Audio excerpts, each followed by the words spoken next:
45 ಇದು ಅರ್ಜುನ್ ಜನ್ಯ ಅವರು ಡೈರೆಕ್ಟರ್ ಮಾಡಿದ ಚಿತ್ರ. ಇನ್ನು ಇದರ ಫ್ಲರ್ಟ್ ವಿಷಯಕ್ಕೆ ಬರುವುದಾದ್ರೆ ಇಲ್ಲಿನ ಮುಖ್ಯ ಪಾತ್ರ ವಿನಯ್ ಒಬ್ಬ ಐಟಿ ಎಂಪ್ಲಾಯ್. ರಸ್ತೆಯಲ್ಲಿ ಹೋಗ್ಬೇಕಂದ್ರೆ ಆಕ್ಸಿಡೆಂಟ್ ಆಗಿ ಅಲ್ಲಿ ಒಂದು ನಾಯಿನ ಸಾಯಿಸಿ ಹೊರಟು ಹೋಗ್ತಾನೆ. ಬಟ್ ಅಲ್ಲಿಂದ ಹೋದ ಅವನಿಗೆ ಒಂದು ಚೂರು ನೆಮ್ಮದಿ ಇರೋದಿಲ್ಲ. ಸೊ ಅದು ಯಾಕೆ, ಅಲ್ಲಿ ಬರುವ ಟ್ವಿಸ್ಟ್ ಏನು, ಅಂಡ್ ನಂತರ ಇವನಿಗೆ ಬರುವ ಚೇಂಜಸ್ ಎಂತದ್ದು, ಎದುರಾಗುವ ಪಾತ್ರಗಳು ಯಾವುದು ಅನ್ನೋದೆಲ್ಲ ನೀವು ಫಿಲ್ಮ್ ಅಲ್ಲಿ ನೋಡಿಯೇ ತಿಳ್ಕೊಳ್ಬೇಕು. ಇನ್ನು ಆಕ್ಚುಲಿ ಸಿನಿಮಾ ಹೇಗಿದೆ, ನನಗೇನು ವರ್ಕ್ ಆಯ್ತು, ಏನೇನು ಇಷ್ಟ ಆಗಿಲ್ಲ, ಇದೆಲ್ಲದರ ಬಗ್ಗೆನೂ ಡೀಟೇಲ್ ಆಗಿ ಹೇಳ್ತೀನಿ. ಆದ್ರೆ ಅದಕ್ಕಿಂತ ಮುಂಚೆ ಚಾನಲ್ಗೆ ಹೊಸೊಬ್ರಾಗಿದ್ರೆ ಸಬ್ಸ್ಕ್ರೈಬ್ ಮಾಡ್ಕೊಳ್ಳಿ. ಅಂಡ್ ವಿಡಿಯೋ ಇಷ್ಟ ಆಯ್ತು ಅಂದ್ರೆ ಖಂಡಿತ ಒಂದು ಲೈಕ್ ಕೊಟ್ಟು ಸಪೋರ್ಟ್ ಮಾಡಿ. ಹಾಗೂ 1000 ಸಬ್ಸ್ಕ್ರೈಬರ್ ಅಂತ ಈ ವಿಡಿಯೋಗೆ ಅನ್ಕೊಂಡಿದ್ದೇನೆ, ನೋಡೋಣ ಏನ್ ಮಾಡ್ತೀರಾ ಅಂತ. ಇಲ್ಲಿರುವಂತಹ ಮೊದಲ ಪಾಸಿಟಿವ್ ಪಾಯಿಂಟ್ ಅಂತ ಅಂದ್ರೆ ಅದು ಇದರ ಸ್ಟೋರಿ ಟೆಲ್ಲಿಂಗ್ ಮತ್ತೆ ಪ್ರೆಸೆಂಟೇಶನ್. ಪರ್ಟಿಕ್ಯುಲರ್ಲಿ ಫಸ್ಟ್ ಹಾಫ್ ಅಲ್ಲಂತೂ ಫುಲ್ ಎಂಗೇಜಿಂಗ್ ಅಂಡ್ ಎಂಟರ್ಟೈನ್ಮೆಂಟ್ ಆಗಿ ಹೋಗ್ತಾ ಇರುತ್ತೆ.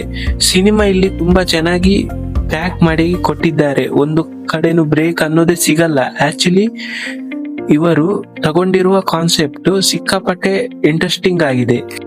ಹುಟ್ಟು ಸಾವು ಅನ್ನೋದನ್ನ ಮನುಷ್ಯ ತನಗೆ ಬೇಕಾದ ಹಾಗೆ ನೋಡಬಹುದು, ಅರ್ಥ ಮಾಡ್ಕೊಳ್ಬಹುದು. ಆದರೆ ಗರುಡ ಪುರಾಣದಲ್ಲಿ ಅದಕ್ಕೆ ಅಂತಾನೆ ವಿಶಿಷ್ಟವಾದ ಸ್ಥಾನ ಇದೆ, ಹಿನ್ನೆಲೆ ಇದೆ. ಸೊ ಆ ವಿಷಯವನ್ನ ಇಲ್ಲಿ ಕೋರ್ ಪಾಯಿಂಟ್ ಒಂದು ಲೇರ್ ಆಗಿ ಬಳಸ್ಕೊಳ್ತಾ ನಮ್ಮಲ್ಲೇ ಇರೋ ಸೊಸೈಟಿಯಲ್ಲಿ ಬದುಕ್ತಾ ಇರುವ ಒಂದು ಪಾತ್ರನ ಇಟ್ಕೊಂಡು ಅವನ ಸುತ್ತ ಕಥೆನ ಹಿಡಿದಿದ್ದಾರೆ. ಅಂಡ್ ಅಷ್ಟೇ ಚೆನ್ನಾಗಿ ನರೇಟ್ ಮಾಡ್ತಾ ಹೋಗ್ತಾರೆ. ಅಲ್ಲಿ ಪ್ರಶ್ನೆಗಳಿರುತ್ತೆ, ಮಲ್ಟಿ ಲೇಯರ್ ಆಗಿ ಉತ್ತರನು ಇಟ್ಟಿರ್ತಾರೆ. ಅಂಡ್ ಸ್ಪೆಷಲಿ ಯಾವುದು ಹೊರಗೆ ಅಂತ ಅನ್ಸಲ್ಲ, ಆದಷ್ಟು ಇಲ್ಲೇ ಪ್ರಪಂಚದಲ್ಲಿ ಇದ್ದೀವಿ ಅನ್ನೋ ತರ ರೀಟೇಬಲ್ ಆಗಿದೆ. ಇನ್ನು ಇದರ ನೆಗೆಟಿವ್ ಕಡೆ ಬಂದ್ರೆ ಅದು ಇದರ ಸೆಕೆಂಡ್ ಹಾಫ್ ಸಿನಿಮಾ ಆಕ್ಚುಲಿ ಯಾವ ಇಂಟ್ರೆಸ್ಟ್ ಅಲ್ಲಿ ಯಾವ ರೀತಿ ಶುರು ಆಯ್ತಲ್ಲ ಆ ಕನ್ವಿಕ್ಷನ್ ಎರಡನೇ ಅರ್ಧದಲ್ಲಿ ಕಾಣಲೇ ಇಲ್ಲ. ಗ್ರಾಫ್ ಅನ್ನೋದಂತೂ ಕಂಟಿನ್ಯೂಸ್ ಆಗಿ ಕೆಳಗೆ ಬೀಳ್ತಾನೆ ಹೋಗುತ್ತೆ. ಈ ಕಡೆ ಟ್ವಿಸ್ಟ್ ಅಂತಾನು ಏನು ಬರಲ್ಲ.